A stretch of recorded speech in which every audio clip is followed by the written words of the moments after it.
வணக்கம். சற்று முன் கிடைக்கப்பெற்ற மிக முக்கியமான செய்தி ஒன்று வெளியாகி உள்ளது. திமுகவின் மிக முக்கியமான கூட்டணி கட்சியான காங்கிரஸ் திமுகவின் கூட்டணியிலிருந்து வெளியேறியுள்ளதாக தகவல்கள் சமூக வலைதளங்களில் வைரலாக பரவி வருகிறது. குறிப்பாக தமிழக வெற்றி கழகத்துடன் கூட்டணி வைப்பதற்கான பேச்சுவார்த்தையும் நடத்தப்பட்டு வருகிறது. என்ன காரணம்? திமுகவிடம் இருந்து காங்கிரஸ் விலகுகிறதா? இதற்கு முக்கியமான காரணங்கள் என்ன? அதாவது 65 தொகுதிகள் காங்கிரஸ் திமுகவிடம் கேட்டுள்ளது. ஆனால் திமுகவோ சுமார் 25 தொகுதிகளுக்கு மேலாக உங்களுக்கு தர முடியாது. மத்தியில் காங்கிரசிற்கு செல்வாக்கு கிடையாது, மாநிலத்திலும் செல்வாக்கு இல்லை என்பதை மறைமுகமாகவும் நேரடியாகவும் திமுக பல முறை தெரிவித்துவிட்டது.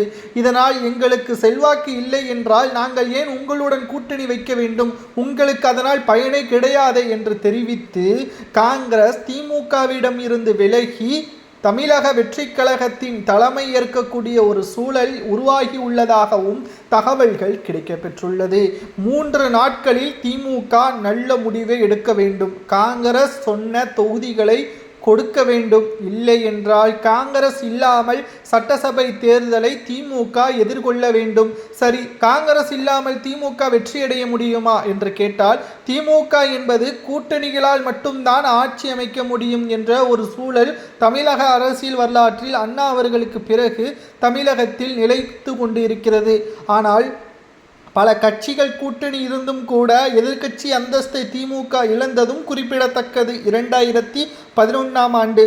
ஆனால் இப்பொழுது திமுக காங்கிரசின் துணையில்லாமல் போட்டியிட்டால் தற்பொழுது இருக்கக்கூடிய சூழலில் அது திமுகவிற்குத்தான் பாதகம்.